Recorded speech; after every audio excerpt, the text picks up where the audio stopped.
All right, you guys, so today's topic is going to be meal planning, and I'm going to be sharing my top 3 tips for people that are beginners when it's coming to the meal planning process.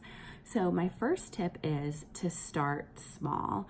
Don't feel like you have to come into the week and have every single thing planned out to a T. Now, if you're going to be following a specific nutrition plan, you might need to plan it out to a T, but if you're just sort of looking to get into some healthier habits and being a little bit more prepared when it comes to your eating, then start small. Pick one meal of the day that you struggle with the most. So maybe you skip breakfast, right? That's a big deal. You want to make sure you're eating breakfast. So maybe you focus on just planning your breakfast for the week.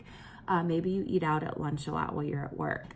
In that case, that could be something you want to focus on planning for. I know in our house, it's always dinner before kids even. What we were going to have for dinner was always this huge debacle. It was always the great debate of the day. We'd get home, we were tired and exhausted and hungry, and since we didn't have a plan, that would often lead to bad decisions. So the dinners each week are something that I always make sure to plan out specifically. But pick one thing to focus on, and then as you kind of get in a routine with that, you can always start planning more specifically for the other things. Okay, so start small.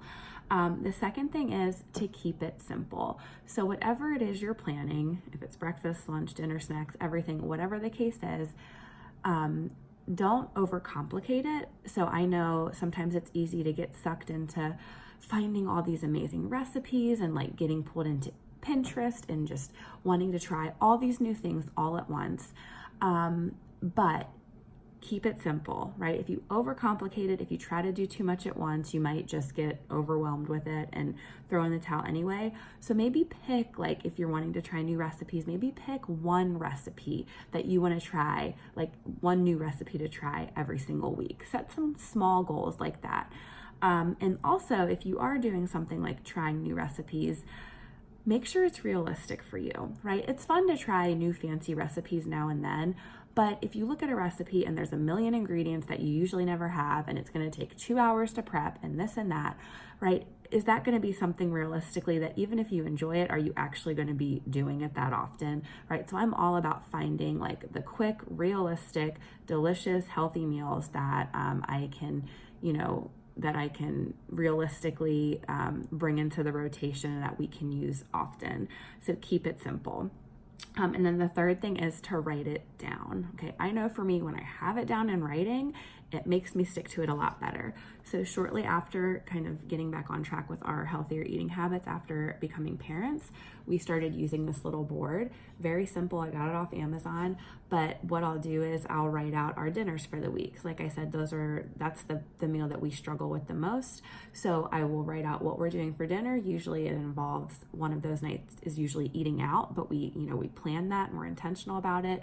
Leftovers might be 1 or 2 nights, but this has been really helpful. And now that our oldest son is getting kind of to the age where he can probably be more active in this, there's all kinds of fun things that we can probably do to get him involved in the planning process. But whatever you do, write it down. Maybe it's on your calendar, another board in your kitchen, something, just so you have a plan. There's no surprises. People know what to expect. And then also you can use this to help you create your grocery list and your meal prep and things like that. So anyhow, hope that is helpful. So if you're just starting the meal planning process, start small, right? Pick what you struggle with the most and focus on, planning for that each week. Keep it simple and write it down. All right, guys, hope you have a great day.